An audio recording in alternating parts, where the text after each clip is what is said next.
Korean भाषाको परीक्षाको लागि एकदमै इम्पोर्टेन्ट च्याप्टर हाम्रो 22 च्याप्टरमा औषधिको बारेमा कुराकानी गरिएको छ। यो च्याप्टरको पनि फाइनल एक्जाममा क्वेसनहरू सोध्न सक्छ, ध्यान दिएर हेरौँ है त। अब यसमा दिएको छ उयाक्फुम खुइब भनेर दिएको छ औषधिहरूको खरिद भनेर है त। अब कसरी औषधि खरिद गर्ने रहेछ कोरियामा गए पछाडि हेरौँ है त। फ्योङवानेस छबाङ फादुन यागुन याकुगेस सायाहामिदा हस्पिटलमा प्रिस्क्रिप्सन पाएको औषधि चाहिँ औषधि पसलबाट किन्नुपर्छ। छबाङ जङ्गल खाजीको याकुगे खाम्यान प्रिस्क्रिप्सन अथवा डाक्टरले लेखिदिएको पुर्जीलाई लिएर औषधि पसलमा गयो भने याक्सागा छबाङ जाने छखिन यागुल। अब औषधि पसलेले चाहिँ प्रिस्क्रिप्सनमा लेखिएको औषधिलाई छोजे जुगो तयारी गरिदिएर फोग्युङ फाङपबुल हाल्यजुम्निदा सेवन गर्ने अथवा खाने तरिकालाई पनि बताइदिन्छ।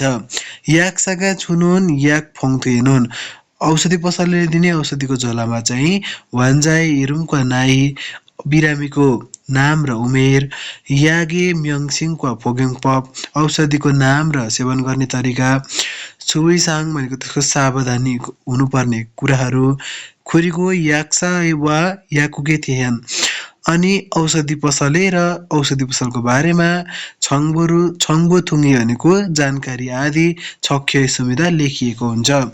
खानदानान उयाक फुमुन सामान्य किसिमको औषधिहरू चाहिँ उइसाए छबाङजनी अप्सदो अब डाक्टरको प्रिस्क्रिप्सन बिनै पनि याकुगेस छिकचप खुमिहाल्छु सुविधा औषधि पसलबाट आफै खरिद गर्न सकिन्छ भनेर लेखेको छ। यसमा अब त्यस्तो नबुझिने कुरा केही पनि छैन, एकदमै बुझिने गरी दिएको छ। हाम्रो यो चेन्ज भएर आएको नयाँ एडभान्स बुकमा चाहिँ सबै तपाईँहरूलाई छङ्गो र मुनुवा एक्जामको लागि एकदमै धेरै इम्पोर्टेन्ट टपिक हो। अनि त्यस पछाडि त्यसमध्ये पनि यति मजाले बुझ्ने गरी दिएको छ कि हामीलाई अरू कुराहरू हेरिराख्नु पर्दैन क्या। छङ्गो मुना पढिसके पछाडि चाहिँ आउन सक्ने क्वेसनहरूको लागि चाहिँ सबै कुराहरू यसमै दिएको छ, सजिलो छ है त।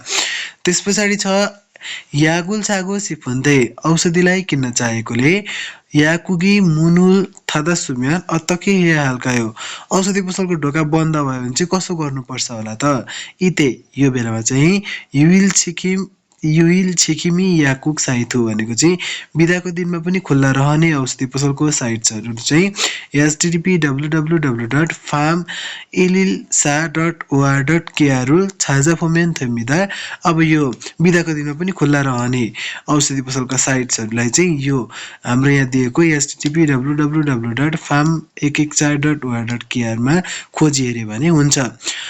नुजुन फामे मुनुल यनुन याकुगिना र अबेर रातिसम्म ढोका खोल्ने औषधि पसल अथवा युरिना छुमारेदो मुनुल यनुन याकुगुल चियकबेल बिदाको दिनमा पनि अनि सप्तान्तमा पनि ढोका खोल्ने अथवा खुल्ला रहने औषधि पसलको चाहिँ क्षेत्र अनुसार सिगान्दी बेल्लो भनेको चाहिँ समय अनुसार नै स्वयंसेवकै खम्सेकाल्छु सुविधा सजिलै गरी खोज्न सकिन्छ, सर्च गर्न सकिन्छ।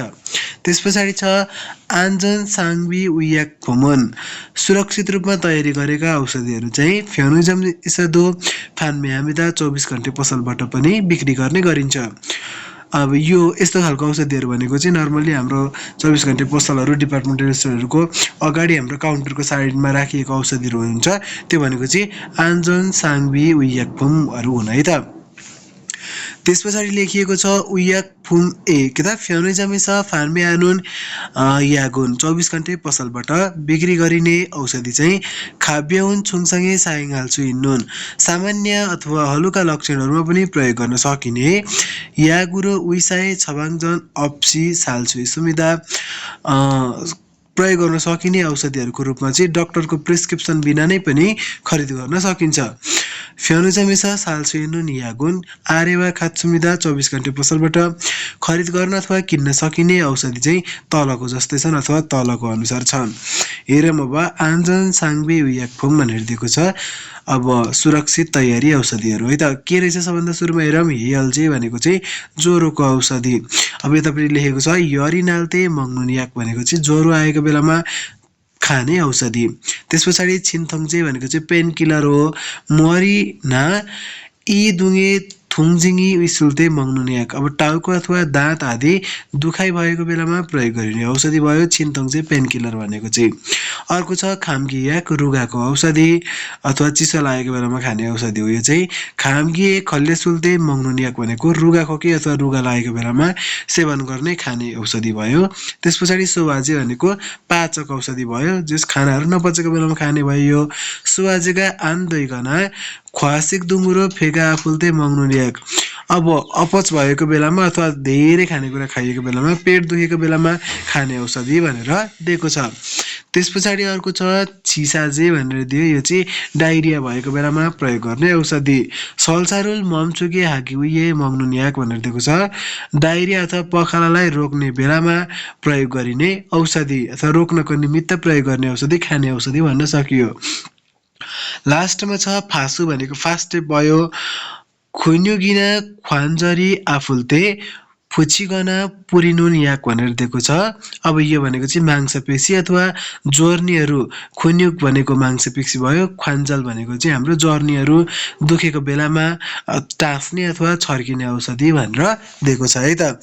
अब यो च्याप्टर पनि एकदमै धेरै इम्पोर्टेन्ट च्याप्टर पनि हो, ध्यान दिएर हेर्नु होला। अनि मलाई चाहिँ धेरैजनाले मेसेजमा सोध्नु भएको छ यो छङ्गो र मुनुवा चाहिँ एक्जामको लागि के कतिको इम्पोर्टेन्ट छ भनेर है त। अनि त्यसको एन्सरमा चाहिँ म अहिले भन्न चाहन्छु छङ्गो र मुनुवा चाहिँ सबैभन्दा धेरै इम्पोर्टेन्ट हो। अब तपाईँहरूलाई फाइनल एक्जाममा क्वेसन आउने नै भनेको पनि यही छङ्गो र मुनुवाबाट हो, ध्यान दिएर हेर्नु होला। अरू अब थेवा मुनपबहरू त नर्मली तपाईँहरूले देखिराख्नु भएकै छ अनि पढि नै राख्नु भएको छ होला, तर यो छङ्गो र मुनुवा चाहिँ सबैभन्दा धेरै इम्पोर्टेन्ट भयो। थेवाहरू चाहिँ ठिकै खालको इम्पोर्टेन्ट हुन्छ, त्यस्तो धेरै चाहिँ हुँदैन है त। ल आजलाई चाहिँ यति नै गरेँ, खान्छ हामी त।